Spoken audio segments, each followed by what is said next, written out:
Hello बेटा, question आपके सामने है। कहता है protons in cosmic rays strike the earth's upper atmosphere at a rate average over the earth surface of 10 protons per metre square per second. इसका meaning क्या हुआ बताता हूँ। ये जैसे हमारी अर्थ है, ठीक है, और इस पर सेकेंड पर मीटर स्क्वायर, ये मान लो 1 मीटर स्क्वायर का एरिया मैं इतने से दिखा रहा हूँ आपको। इस पर जो है पर सेकेंड आपके 10 प्रोटॉन्स हिट कर रहे हैं। 10 प्रोटॉन्स पर सेकेंड ये आपके हिट करते हैं, ठीक है। तो what total current does the earth receive from beyond its atmosphere in the form of incident cosmic ray protons. Cosmic ray proton आ रहे थे, वो इंसिडेंट हो रहे हैं, ठीक है। 10 प्रोटॉन 1 सेकंड में 1 मीटर स्क्वायर एरिया पर फॉल आउट होते हैं। तो आप ये चेक कर लो कि अर्थ का एटमॉस्फेयर अर्थ का सरफेस है कितना। तो अर्थ का सरफेस बेटा आ जाएगा, अगर मैं इसको स्फेरिकल मानूँ तो 4πr स्क्वायर आ जाएगा। ये टोटल सरफेस एरिया है, ठीक है। तो 1 मीटर स्क्वायर पे कितना आते हैं 10, तो इतने सारे एरिया पर कैसे आएंगे, 10 से मल्टीप्लाई कर दूंगा। तो 10 इंटू 4 इंटू पाई, और आर की जगह क्या लिखूंगा, रेडियस ऑफ द अर्थ है बेटा 6.4 मल्टीप्लाई 10⁶, और इसका क्या स्क्वायर।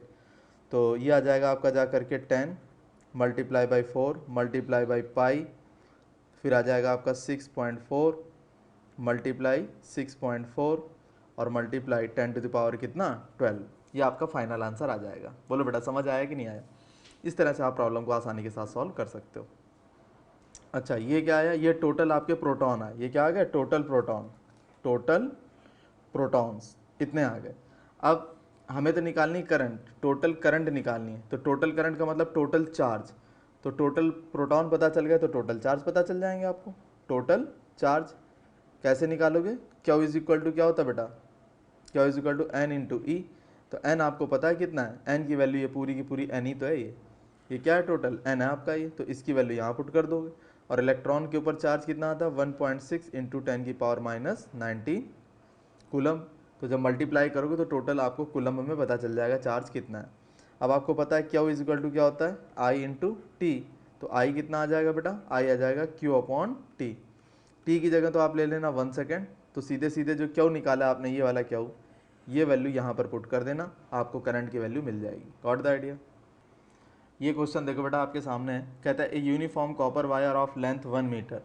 एक यूनिफॉर्म कॉपर वायर है, उसकी लेंथ कितनी है, 1 मीटर की लेंथ है, ठीक है। आगे क्या कहता है, ये 1 मीटर है बेटा। एंड क्रॉस सेक्शनल एरिया इसका दे रखा है, ये क्रॉस सेक्शन एरिया है, ये कितना दे रखा है, ये दे रखा है 5 इंटू 10⁻ कितना -7 मीटर स्क्वायर, ये दे रखा है। Carries A current of 1 ampere, और इसके अंदर से करंट कितना फ्लो हो रहा है, 1 एम्पियर का करंट इसके अंदर से फ्लो हो रहा है। तो ये कहता है assuming that there are 8 into 10⁻28 free electrons per metre cube. तो एन कितना दे रखा है, ये दे रखा है 8 मल्टीप्लाई बाई 10⁻कितना 28 पर मीटर क्यूब, इतने इलेक्ट्रॉन है इसके अंदर। How long will an electron take to drift from मतलब आपसे रिलैक्सेशन टाइम की वैल्यू पूछ रहा है, ये average value to drift from one end to the other of the charge to the wire. Charge on electron दे रखा है, क्लियर है। तो आप अच्छी तरह जानते हो कि टाइम आपसे पूछ रहा है ये, क्लियर है, और एन वगैरह लेंथ वगैरह सब कुछ दे रहा है ये। एक बात बताना बेटा, हमें निकालना है क्या, टाइम निकालना है, टाइम निकालना है, ठीक है। टाउ नहीं, टाइम निकालना है, रिलैक्सेशन टाइम नहीं, सिर्फ टाइम निकालना है। एक एंड ए से दूसरे एंड बी तक कैसे पहुंचेगा। तो टाइम बराबर क्या होता है बेटा, लेंथ अपॉन वेलोसिटी। और वेलोसिटी कौन सी होगी इलेक्ट्रॉन की, ड्रिफ्ट वेलोसिटी होगी। कौन सी वेलोसिटी होगी, ये ड्रिफ्ट करता हुआ पहुंचेगा, तो यहाँ आएगी आपकी ड्रिफ्ट वेलोसिटी, क्लियर। अब हमें क्या निकाल लेना है, ड्रिफ्ट वेलोसिटी की वैल्यू निकाल लेनी। अब आपको पता होगा आई इज इक्वल टू क्या होता है, n E A we D. तो यहाँ से वी डी की वैल्यू कितनी आ जाएगी, ये आ जाएगी आई अपॉन कितना N E A. Drift velocity की वैल्यू कितनी आएगी, I is equal to drift velocity I upon N E A. तो एल तो आपका ये रहा, और ड्रिफ्ट वेलोसिटी की जगह क्या लिख दूंगा, आई अपॉन कितना एन ई और ए, ये वैल्यू मैं पुट कर दूंगा। तो इससे मेरा टाइम आसानी के साथ कैलकुलेट हो सकता है। गॉट द आइडिया और नॉट। बोलो बेटा, यहाँ से आ जाएगा टाइम, सिंपल। ये क्वेश्चन देखो बेटा, ये क्या कहता है, the number density of electrons in copper is 8.5 into 10⁻28 metre cube. ठीक है बेटा, ये तो आपको क्या दे दिया, एन दे दिया, कोई दिक्कत नहीं है। आगे कहता है find the current flowing through a copper wire of length 0.2 metre, ये आपको एल दे दिया। Area of cross section 1 millimetre square, इसको मीटर स्क्वायर में बदलना पड़ेगा, तो 1 मिलीमीटर को पहले सेंटीमीटर में बदलूंगा तो क्या करूँगा 10 से डिवाइड करूँगा, और सेंटीमीटर को मीटर में बदलूंगा तो क्या करूँगा 100 से डिवाइड करूँगा, और जो कुछ भी आ जाएगा वो किस में आएगा आपका, इसको मीटर स्क्वायर में कन्वर्ट करना है तो पूरे का स्क्वायर कर दूंगा, तो ये आ जाएगा बेटा 1/1000 मीटर, और इसका क्या स्क्वायर, तो ये फाइनल आ जाएगा 10 की पावर 3, 1/10 की पावर 3 मीटर, इसका क्या स्क्वायर, तो 10 की 3 ऊपर जाएगा तो 10 की -3 हो जाएगा, मीटर का स्क्वायर बाहर हो गया और इसका स्क्वायर कर दूंगा, भाई मीटर का भी स्क्वायर होना है और 10 की पावर -3 का भी स्क्वायर होना है, तो क्या आ जाएगा 10 की पावर -6 मीटर स्क्वायर। तो एरिया ऑफ क्रॉस सेक्शन पता चल गया। कह रहा when connected to a battery of 4 volt, तो आपको ये ई भी दे रखा है कितना है, given that electron mobility, electron की मोबिलिटी दे रखी है आपको ये, इसका मतलब ये आपको दे रखा म्यू ई, और चार्ज ऑन इलेक्ट्रॉन दे रखा है। तो कंसेप्ट क्या है ये बता देता हूँ आपको। कंसेप्ट बड़ा सिंपल सा है, आपको एल पता, ए पता, एन पता, म्यू ई पता, ठीक है, और पूछ क्या रहा है आपसे, एरिया वगैरह सब कुछ दे रखा है, बैटरी भी दे रखी है, आपसे पूछ रहा है करंट की वैल्यू पूछ रहा है, मतलब आपसे डिमांड कर रहा है ये आई की, किसकी डिमांड कर रहा है, आई की वैल्यू पूछ रहा है। कैसे कैलकुलेट करेंगे, थोड़ा सिंपल, इन सभी चीज़ों में एक रिलेशन बनाओ।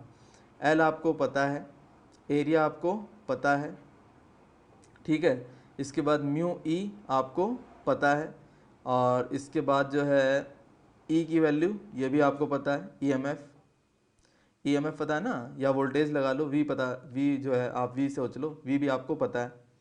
क्लियर होगी बात, तो इतनी सारी चीज़ें आपको पता है, तो इसमें क्या रिलेशन डेवलप होता है ये थिंक करो पहले।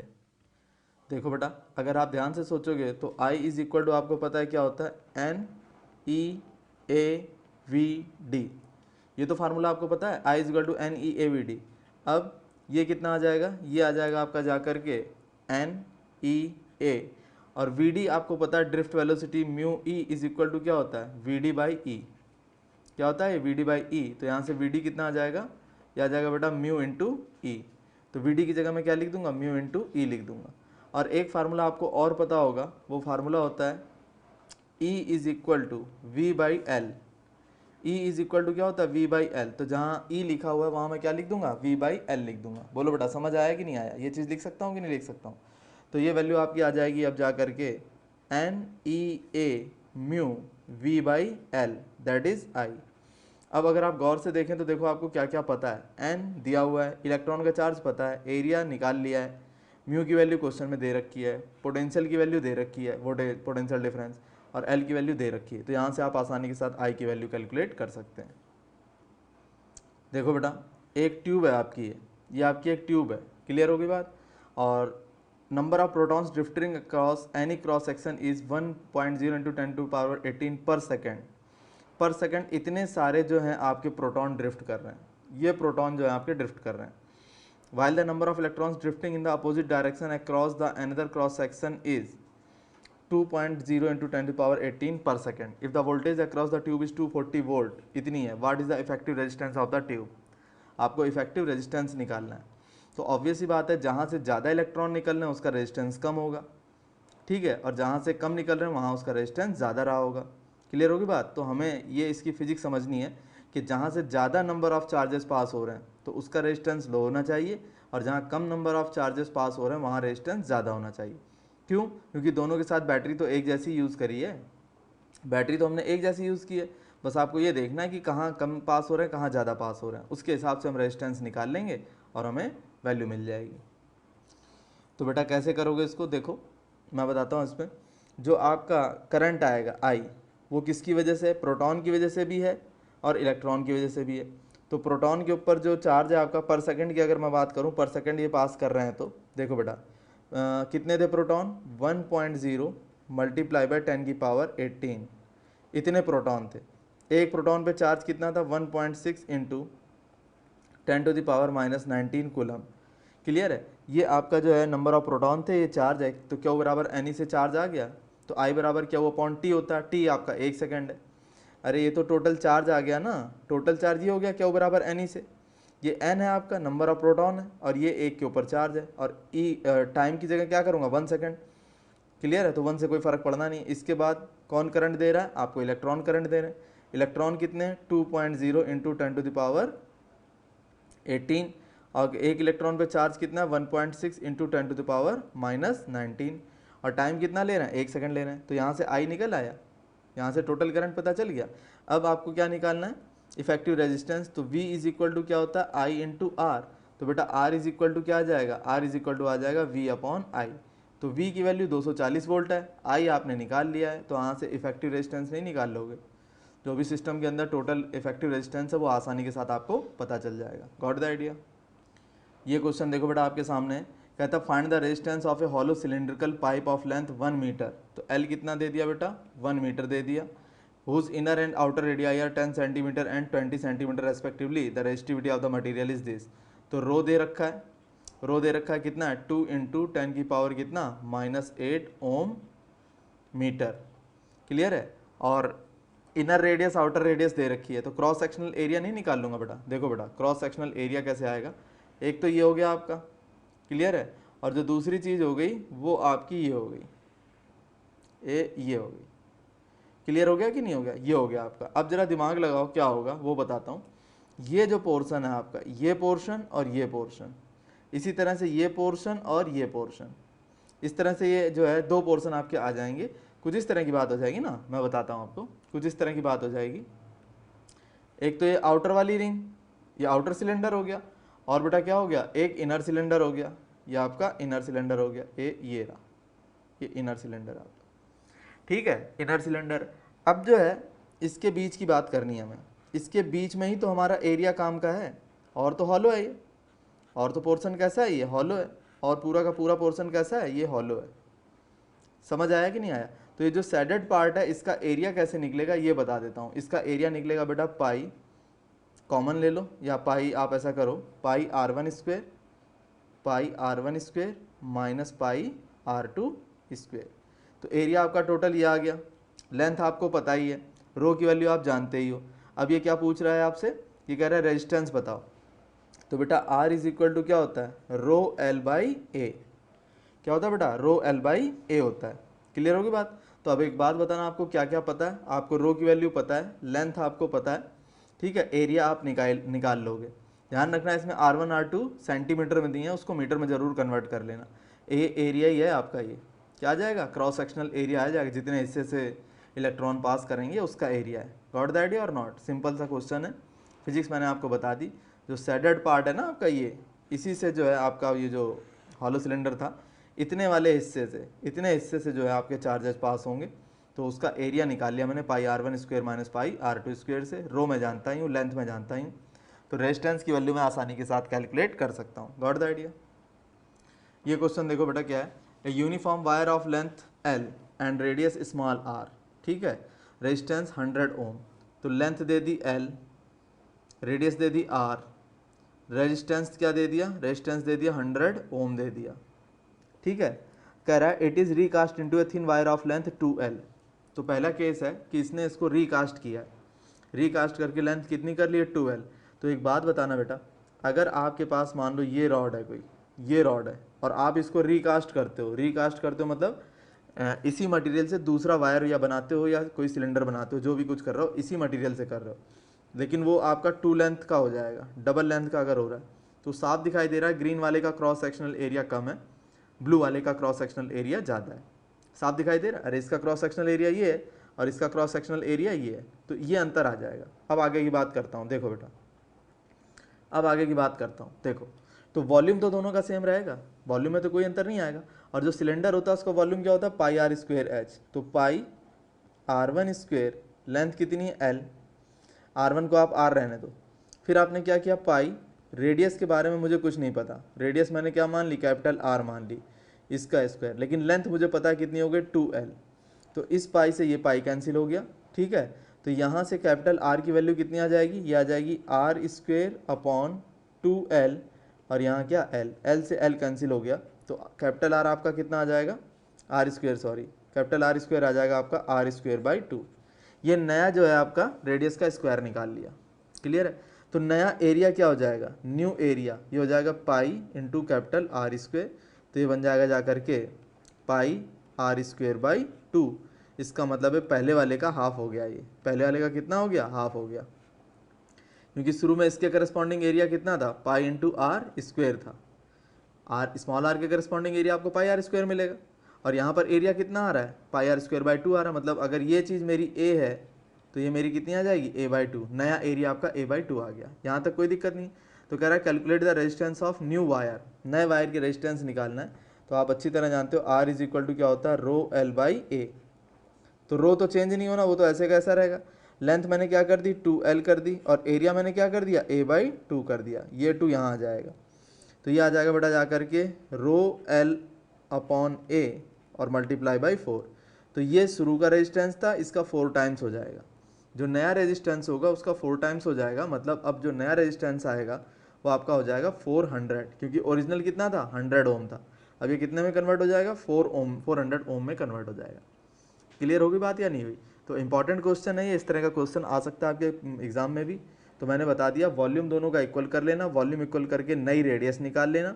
नई रेडियस पता चलते ही, जैसे आर स्क्वायर आपकी नई रेडियस आ गई, मैंने अंडर रूट नहीं लिया, डायरेक्ट ले रहा हूँ क्योंकि एरिया निकाल लूँगा। तो आर स्क्वायर मैंने डायरेक्ट निकाल लिया, पाई आर स्क्वायर मेरा एरिया होता है, आर स्क्वायर की मैंने वैल्यू पुट कर दी, फाइनल आंसर मेरा क्या आ गया, ए बाई 2। तो नया एरिया पता, नई लेंथ पता, तो नया रेजिस्टेंस मेरा यहाँ से आ जाएगा आर डैश।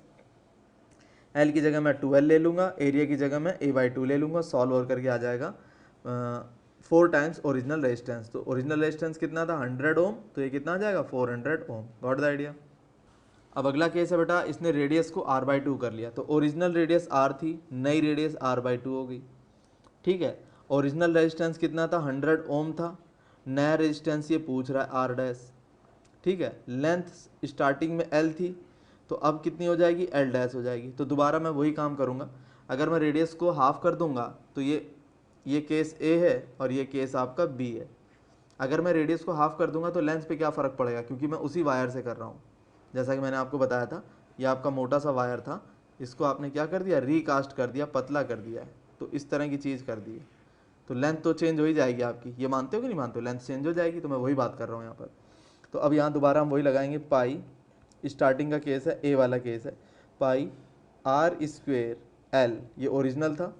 बी वाले केस में क्या हुआ, पाई तो पाई रहेगा, रेडियस को मैंने क्या कर दिया, हाफ कर दिया, तो हाफ करते ही क्या हो जाएगा, आर बाई 2, तो इसका क्या हो जाएगा, स्क्वेयर, और नई लेंथ क्या हो जाएगी, एल डैश हो जाएगी। तो ये आ जाएगा बेटा जा करके pi R square L is equal to pi R square by 4 into L dash. तो इससे क्या कट जाएगा, पाई से पाई कैंसिल हो जाएगा, आर स्क्वायर से आर स्क्वायर कैंसिल हो जाएगा। तो जो नई लेंथ आएगी वो कितनी होगी, जो नई लेंथ आई वो हो जाएगी 4 टाइम्स एल हो जाएगी। पुरानी वाली लेंथ का 4 टाइम्स हो जाएगी। गॉट द आइडिया और नॉट? पुरानी लेंथ से 4 गुना हो जाएगी ये लेंथ। ठीक है, तो नई लेंथ भी आपको पता चल गई, L dash is equal to कितना, 4L। इसमें कोई दिक्कत नहीं है। अब आप आगे आओ, अब आप आगे आओ, देखो कैसे करोगे। नया रेजिस्टेंस क्या हो जाएगा आपका, ये हो जाएगा रो एल बाई ए। कितना हो जाएगा, रो एल बाई ए। तो रो में तो कोई चेंज है नहीं, लेंथ कितनी हो गई है, 4L, तो यहाँ 4L लिख दिया। एरिया कितना हो जाएगा बेटा नया, पाई, और रेडियस कितनी, आर बाई 2 का स्क्वायर, तो आर स्क्वायर बाई 4 हो जाएगी। ठीक है, ये आर स्क्वायर बाई 4 हो जाएगी। तो ये 4 भी आपका ऊपर चला जाएगा, तो ये कितना हो जाएगा, 16 rho L upon pi R square. और ये चीज़ क्या है, ये आपका 100 ओम है। ये चीज़ क्या है, 100 ओम ओरिजिनल है ना, रो एल बाई ए। अरे यहाँ पर निकालो आप, जरा कैलकुलेट करो इसको। ये क्या आएगा आपका, रो एल अपॉन ए, ए का मतलब पाई आर स्क्वायर, ए का मतलब एरिया, एरिया मतलब पाई आर स्क्वायर। तो इसको क्या लिखोगे आप, 100 ओम ही तो है ये रेजिस्टेंस है, और रेजिस्टेंस कितना दिया, 100 ओम दिया है। तो ये क्या हो गया, 16 टाइम्स 100 ओम। मतलब जो फाइनल आंसर आ रहा है आपका कितना आ रहा है, 1600 ओम। अगर आपने रेडियस को हाफ कर दिया तो लेंथ 4 टाइम्स हो जाएगी, तो आपका रेजिस्टेंस 16 गुना करीब जो है इंक्रीज कर जाएगा। तो 100 ओम से 1600 ओम में कन्वर्ट हो जाएगा। ये क्वेश्चन देखो बेटा आपके सामने, कह रहे हैं wire is stretch to increase its length by 5%, 5% increase कर दी। तो अगर ओरिजिनल L थी तो अगली क्या हो जाएगी, L प्लस L का 5%, ये हो जाएगी। तो ये इसको डिवाइड कर लो 20, तो ये हो जाएगी 21L बाई 20। तो ये आ गई आपकी नई लेंथ, ये आपकी ओल्ड लेंथ थी। तो कह रहा है calculate percentage change in its resistance, percentage change निकालना है।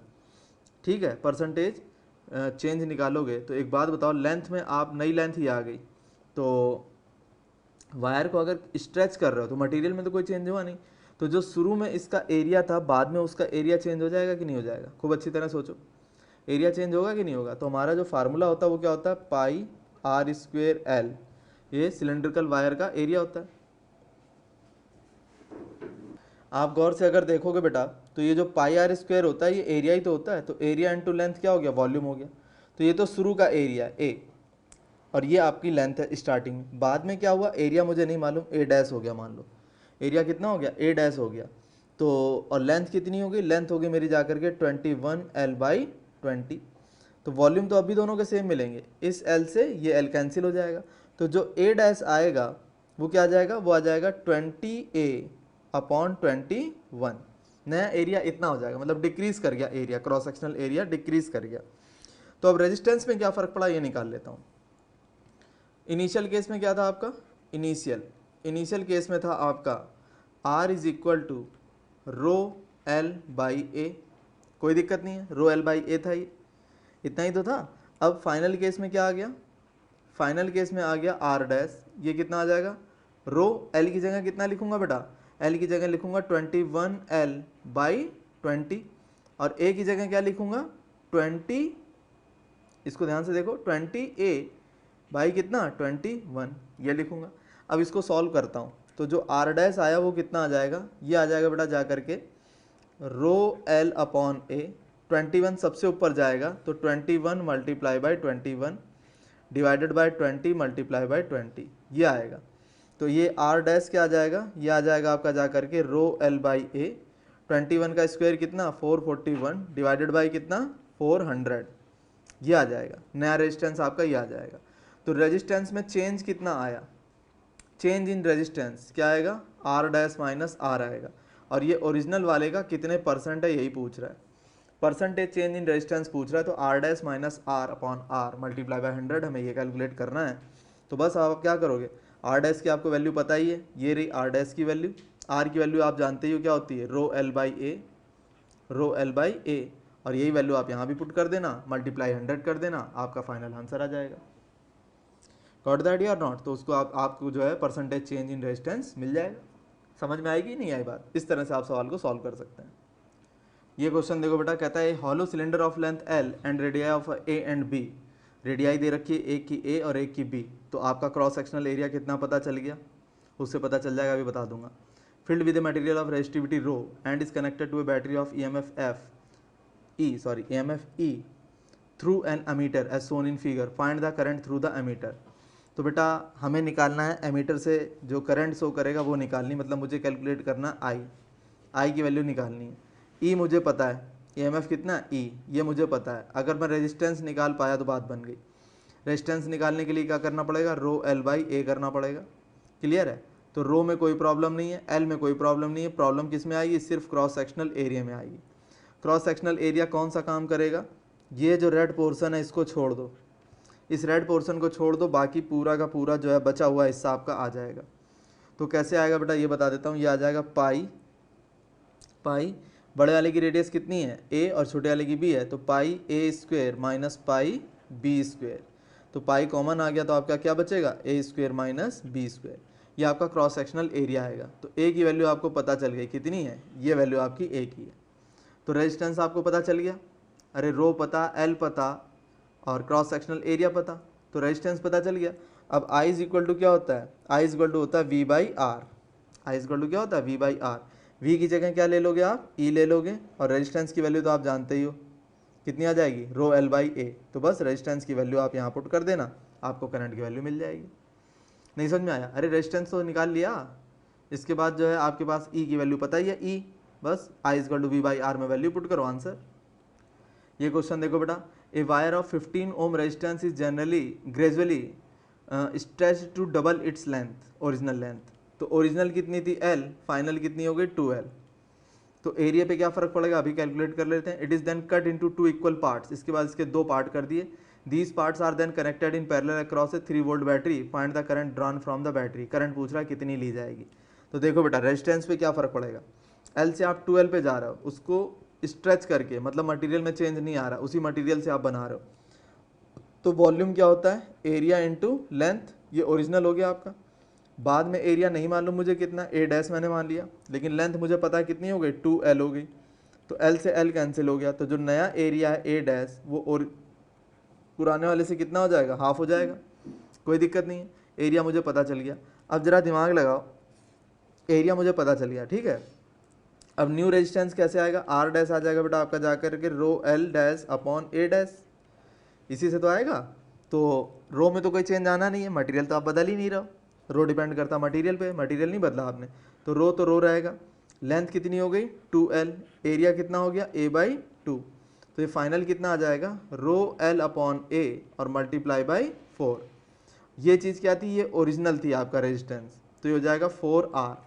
अरे दिमाग लगाओ यार, R इज इक्वल टू होता है क्या फार्मूला, रो एल बाई ए, जब मेरी लेंथ L थी एरिया A था तो रेजिस्टेंस रो एल बाई ए ही तो आएगा। इसका मतलब रो एल बाई ए की जगह R लिख सकता हूँ कि नहीं, मैंने यही काम यहाँ कर रखा है, इस जगह मैंने क्या लिख लिया, R लिख लिया, तो ये क्या हो जाएगा 4R हो जाएगा। तो जो नया रेजिस्टेंस है वो क्या हो गया 4R हो गया। अब इस 4R वाले रेजिस्टेंस के दो पार्ट कर दिए आपने, मान लो 4R रेजिस्टेंस का जो है वायर है, आपने इसके दो पार्ट कर दिए, तो 2R यहाँ पर आ गया, 2R यहाँ पर आ गया, दो आर के आ गए। अब आपने क्या किया, एक ये रहा और दूसरा आपका ये रहा, क्लियर है। इसको जो है आपने इस तरह से बैटरी के साथ कनेक्ट किया हुआ है, ये आपने बैटरी से कनेक्ट कर दिया, तो 2R का रेजिस्टेंस इसका, 2R का रेजिस्टेंस इसका। बैटरी की ताकत कितनी है हमें देखनी पड़ेगी, बैटरी हमारी 3 वोल्ट की है, ये कितनी है 3 वोल्ट। तो ये हमसे पूछ क्या रहा है, ये हमसे करंट की वैल्यू आई कैलकुलेट करवाना चाहता है, आई निकालना हमें, ठीक है।